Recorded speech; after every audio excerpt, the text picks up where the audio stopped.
심리 상담을 받기로 결정하셨거나 학원 관심 있으신 분들 어떻게 골라야 할지 좀 막막하시죠?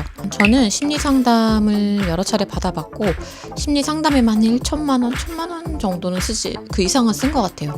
그리고 실제로 심리 상담사가 되려고 대학원 준비를 2년 동안 하루에 10시간 이상씩 공부하면서 하기도 했었고요. 이런 경험이 있는 제가 심리 상담소 혹은 심리 상담실을 어떤 기준으로 골라야 할까에 대해서 낱낱이 제가 설명을 드릴게요. 안녕하세요. 몸과 마음을 다루는 움직이는 휴식 포도코치입니다.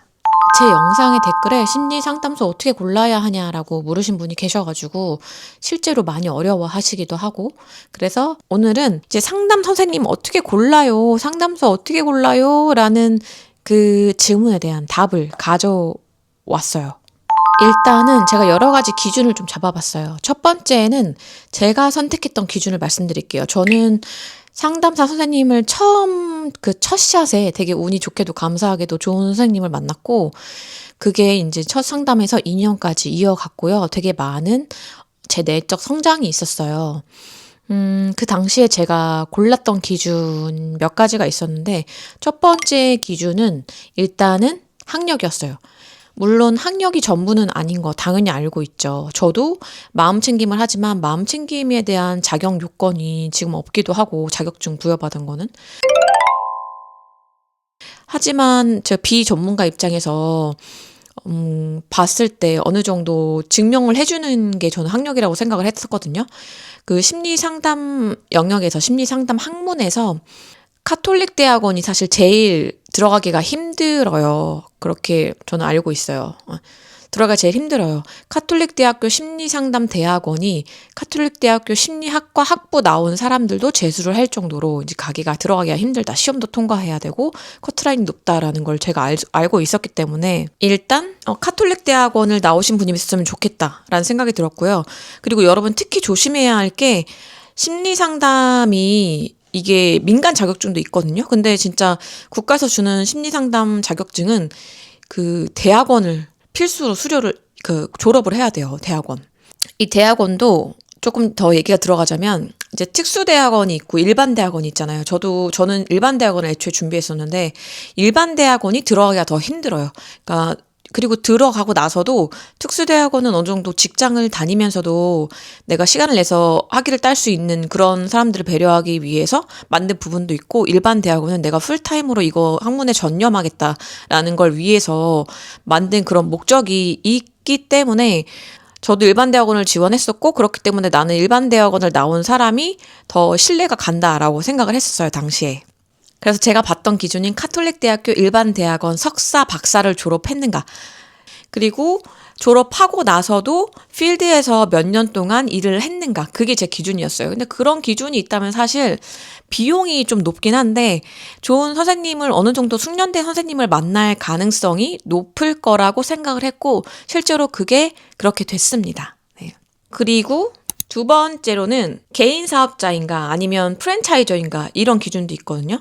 그러니까 어떤 분은 내가 내 이름 걸고 이제 소소하게 그냥 상담소 공간 하나 마련해서 상담을 하시는 분도 계시고, 어떤 분은 뭐 프랜차이저처럼 여러 가지 군데 같은 이름으로 상담센터가 있고 그 안에 선생님들이 소속돼서 상담을 진행하는 그런 형식이 있잖아요. 우리 뭐 치킨집도 대기업 그 프랜차이저가 있고, 아니면 동네 치킨집이 있는 것처럼 상담소도 그 정도까지 산업이 아직 크진 않지만 그런 형태가 있거든요. 근데 저는 개인 사업자는 일단 제외했어요.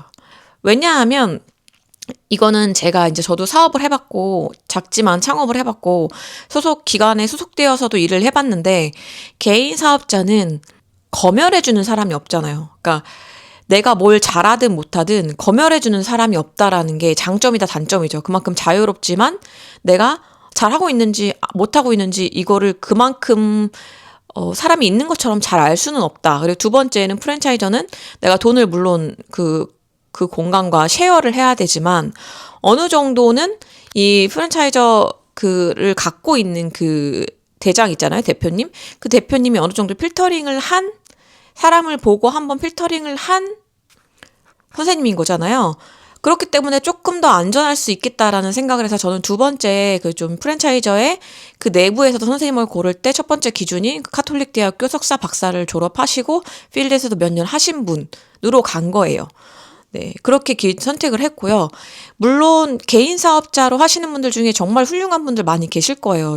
제가 다 그거를 감히 그걸로 평가할 수는 없잖아요, 그 사람을. 근데 저는 이런 기준은 있어요. 만약에 내가 뭐 여러 경험이 상당히 많아요. 프랜차이즈에서 활동한 경험도 있고 아니면 뭐 되게 다양한 경험들이 많이 쌓여서 어느 정도 나는 이제 혼자 해도 되겠다라고 혼자 나의 어떤 이름을 걸고 사무실을 그 상담소를 낸 분과 아니면 그 석사나 혹은 석사할 수도 있겠죠? 바로 졸업하자마자 그냥 내 이름 걸고 상담소 냈다. 저는 이거는 조금 좀 더 많이 봐야 돼. 좀 더 많이 좀 고민을 할 것 같아요.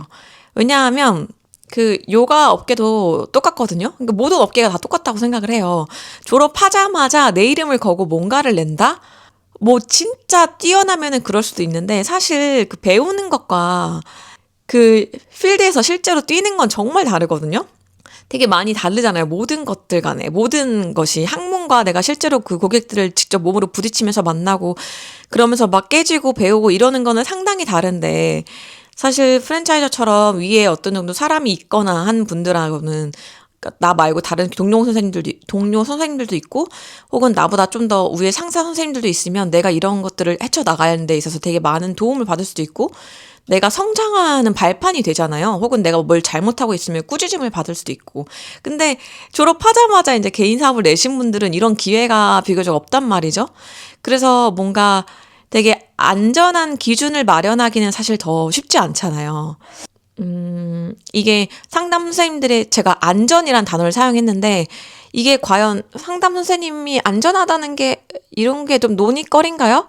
라고 생각하시는 분들이 있을 텐데 사실 그게 조금 중요하거든요. 왜냐면 상담 선생님은 정서적으로 취약한 사람들을 만나기 때문에 그리고 정말 되게 상담 받으러 갔다가 되게 안 좋은 일을 당하는 그런 케이스들도 좀 있을 수 있어요. 저도 들었고. 근데 충분히 있을 수 있을 것 같아요. 만약에 상담사가 나쁜 마음을 먹는다면. 네, 그거는 조금 이따가 추후에 말씀드릴게요. 그리고 또 세 번째 기준은 선생님들마다 사실 스타일이 다 달라요. 요가도 마찬가지잖아요. 저는 요가 전에 이제 헬스를 10년 동안 한 경험이 있고 그리고 막 크로스핏 박스에서 그런 짐내스틱이나 약간 무게 드는 운동을 3, 4년 정도 했었고 헬스 할 때도 무게 드는 운동 좋아했고 그 다음에 요가 강사가 된 거거든요. 요가 강사 한 것도 한 9년 되고 거기다가 저는 상담 심리 공부하고 명상도 공부하고 그런 것들을 모두 녹여서 제 클래스를 만드는 거잖아요. 근데 다른 선생님들 마찬가지잖아요. 본인이 배운 거, 본인이 중요하게 생각하는 것들을 다 자기의 강의에 클래스에 녹이는 거잖아요. 컨텐츠에. 그러니까 상담 선생님들도 마찬가지거든요. 상담 선생님도 그 여러 가지 상담 기법에도 여러 가지가 있어요. 뭐 저를 해주셨던 분은 2년 동안 해주셨던 분은 인간중심 상담이라고 해서 칼 로저스의 인간중심 상담에 되게 그 마음을 많이 두는 분이었고 어떤 분들은 뭐 정신분석, 뭐 프로이트의 정신분석 하는 분들도 있고 어떤 분들은 뭐 게슈탈트 치료 뭐 이런 것들을 하신 분들도 있고 그 이론을 여러 가지 두고 본인이 하고 잘 맞는 거 혹은 본인이 뭐 본인의 가치관과 맞다고 생각하는 거 이런 것들을 셀렉해서 선생님들이 취득을 한다기보다 그런 것들을 주로 이제 내담자한테 한단 말이에요. 물론 여기서 내담자는 상담을 받는 사람을 얘기합니다. 물론 내담자들의 상태에 따라서 상담 기법들을 선택하고 조절해서 상담을 하실 수도 있겠죠. 근데 이게 각자 이제 취향이 있을 수 있어요. 선생님들도. 저를 맡아주셨던 선생님은 인간중심 상담을 주로 해주셨던 분이라고 했잖아요.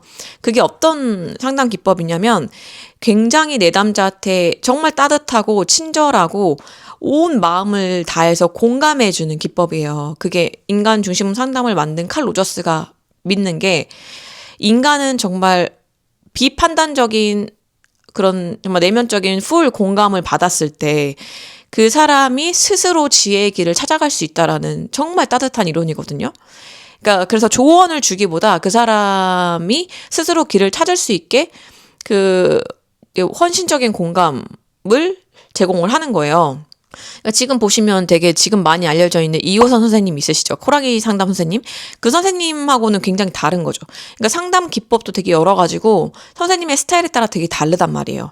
제가 심리 상담을 받았던 곳은 사실 처음에 딱 가면은 그 테스트 있잖아요. 보통 그런 것들 많이 하죠. 내 지금 상태가 어떻다, 뭐 우울 척도라던가 아니면 뭐 고민이라던가 이런 거 적고서는 그걸 바탕으로 심리 상담을 하는 분들도 많이 계세요. 근데 제가 갔던 센터는 그랬는데 그 센터에 계셨던 저를 맡았던 그 선생님은 그런 실험이나 그런 테스트를 안 보는 분이셨어요. 그러니까 본인의 그런 철학이 있으셨던 거죠. 그러니까 그런 거를 편견으로 어쩌면 그런 게 이제 이 사람을 진실된 이 사람의 모습을 보지 못하게 하는 가림막이 될 수도 있잖아요, 사실. 왜냐면 그런 시험적인 어떤 지면으로 작성하는 테스트라는 거는 100% 맞는 건 아니니까. 그것도 한계점이 있으니까. 그래서 그분은 저를 그냥 직접적으로 대면해서 바로 상담을 해주셨던 분이고, 저에게 정말 따뜻한 공감을 많이 해주셨어요. 근데 당시 그게 저한테는 정말 필요했던 거였던 거죠. 저는 제가 자랐던 환경에서 정서적으로 공감받고 지지받는다는 거를 느껴보지 못했던 거예요. 사실 그 전에는. 제가 그 선생님을 만나기 전에는 내가 그렇게 자랐다는 거를 인지조차 하지 못했는데 내가 그 선생님을 만나고 나서 그런 것들 받으면서 와, 이런 세상이 있었네? 진짜 그런 거에 새로 눈을 뜨게 되고 뭔가 진짜 새롭게 제2의 양육되는 것 같은, 내가 정서적으로 정말 양육된다라는 그런 느낌을 정말 깊게 받았거든요. 그러니까 저한테 너무 필요했던 선생님이었던 거죠. 너무 감사하게도. 근데 지금 이호선 선생님이라고 이제 이혼 숙녀 캠프에 나오시는 선생님, 이혼 숙녀 캠프 안 보시는 분은 모르실 수도 있어요. 이 선생님은 되게 호랑이처럼 말씀하시거든요. 되게 따끔하게. 그러니까 그런 분들도 계신 거죠. 그러니까 그래서 사실 본인에게 맞는 선생님을 만나면 좋고, 아니면 정말 실력 있는 선생님이어서 나에게 어떤 필요한 기법으로 상담을 해주시는 선생님이면 더 좋고, 이런 기준과 방향성이 있다는 거 아시면 좋을 것 같아요. 그리고 이게 제가 앞서서 상담 심리가 위험할 수도 있다. 심리 상담사 선생님이 위험할 수도 있다라는 말씀을 드렸는데, 요거는 좀 번외로 들어보세요. 첫 번째로, 심리 상담사라는 게 분명 국가 자격증이 있음에도 불구하고 민간 자격증 코스로 되게 여러 가지 이름으로 사실 나오는 게 많잖아요. 그런 것들을 취득해서 예전에는 상담소를 낼 수 있었다고 하더라고요. 지금은 제가 한번 확인해 봐야 될 것 같은데. 그러니까 그냥 민간 자격증 그냥 자격증 공부처럼 하고 그냥 상담소를 낸다. 사람의 심리라는 게 얼마나 복잡한데 그거를 그렇게 공부하고 상담소라고 낸다는 거는 저는 옳지 않다고 생각해요. 죄송합니다. 혹시 그러고 있다면. 네, 죄송합니다. 근데 이게 상담이라는 게 진짜 심리 상담사가 된다는 게 진짜 쉽지 않거든요. 공부도 많이 해야 되고, 물론 훌륭한 선생님이 되려면 더 공부를 많이 해야겠지만, 슈퍼비전이라고 해서 졸업을 하고 나서도 슈퍼비전이라는 걸 하는데 그 돈을 많이 드는, 그 시간이 또 많이 드는 그런 과정을 통해서 심리 상담사가 되는 건데, 그냥 사실 저도 얼마 전에 자격증 협회 들어가 봤는데 거기 또 심리 상담사 정확한 명칭 기억이 안 나는데 자격증이 있더라고요. 그냥 온라인 강의 보면은 따는 거였어요. 사실 그게 그래서 그런 거를 잘 보셔야 되고, 이 사람이 정말 대학원에서 공부를 했는지.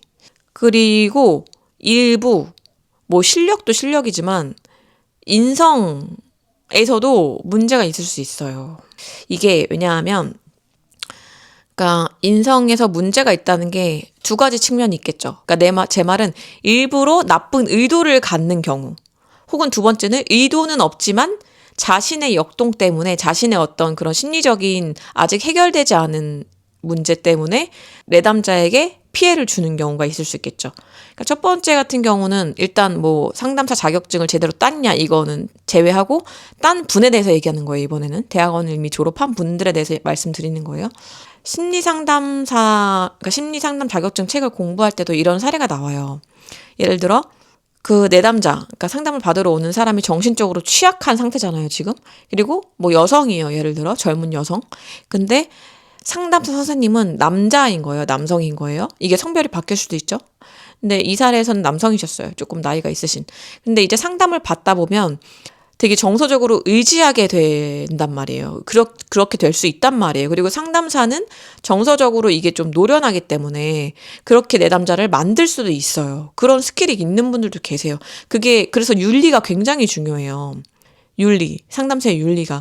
근데 그러면서 그 내담자를 성적으로 착취하는 거예요. 제가 이렇게 좀 고급진 용어를 썼는데 사실 그냥, 그러니까 가스라이팅에서 그 나르시시스트들이 하는 것처럼 가스라이팅을 해서 겉으로 보기에는 이 내담자가 좋아 죽는 거예요. 내담자가 선생님, 저 선생님 사랑해요.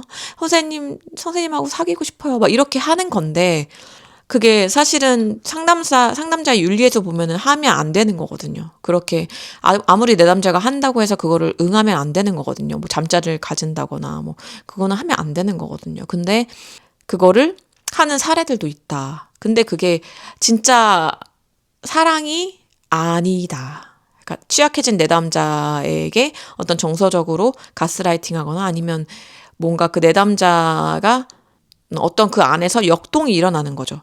그리고 두 번째로는 그 역동이라는 게 조금 어려운 말인데 제가 여기다 설명으로 넣어드릴게요. 두 번째로는 상담사 선생님들이 보통은 이제 자기 마음의 관심, 자기 마음의 상처를 해결하려고 공부를 하다가 상담사가 되신 분들이 꽤 많아요. 네, 물론 모두 그렇진 않겠지만, 저도 그랬고, 제 주변에도 거의 다 그랬습니다. 제가 그때 중비 공부를 할 때. 그런데 그 굉장히 좋죠. 왜냐면은 내 문제도 해결하고, 내가 이렇게 힘들었던 것만큼, 나랑 같은 문제를 겪었던 사람들을 돕고 싶다. 얼마나 좋아요? 근데 그게 본인의 문제를 다 해결을 하고, 그걸 해야 되는데, 본인의 문제가 해결이 안 된 상태면, 이게 조금 어려운데, 그 내담자와의 사이에서 되게 건강하지 않은 역동을 만들어낼 수 있어요. 그러니까 예를 들어, 쉽게 말하자면, 제가 뭐 예를 들어, 뭐 좀 나이 든 남성에 대한 공포가 있을 수 있잖아요? 뭐 어렸을 때 뭐 기억이라던가 이런 것 때문에. 공포가 내면적으로 굉장히 크게 자리 잡아 있을 수 있잖아요? 근데 제 내담자로, 제가 만약에 상담사라면, 제 내담자로 나이가 지긋한 남자가 왔어요.